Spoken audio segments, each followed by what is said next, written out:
হে hi everyone, সবাইকে happy new year. সবার 2026 অনেক ভালো কাটুক, সবার সব স্বপ্ন পূরণ হোক। বাট এটা 31st ভিডিও। অ্যাকচুয়ালি আজকে তো সবাই পিকনিক খাবে, but I am not a picnic person. তাই ভাবলাম চলো কোথাও ঘুরে আসি, ভালো মন্দ খেয়ে আসি।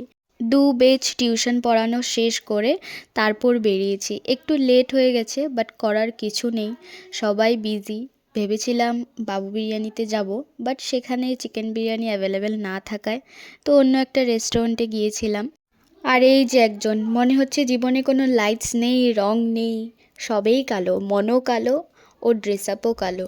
যাই হোক, তারপর অনেকক্ষণ ওয়েট করার পর আমাদের বিরিয়ানি চলে আসলো অ্যান্ড খেতেও ভালোই হয়েছিল। বাট ওই যে সব রেস্টুরেন্টে এই একটাই জিনিস ভালো লাগে না, যেটা হচ্ছে বিরিয়ানির চিকেনটা। তাও মোটামুটি খেতে ভালোই হয়েছিল। আজকের ভিডিওটা এতটুকুই, অনেকটা ছোট ভিডিও হয়েছে কারণ প্ল্যানটাও হঠাৎ হয়েছে, তার জন্য আর কোনো ভিডিও করা হয়নি আগে থেকে। তো আজকে এতটুকু, সবাইকে টাটা বাই, দেখা হবে নেক্সট ব্লগে।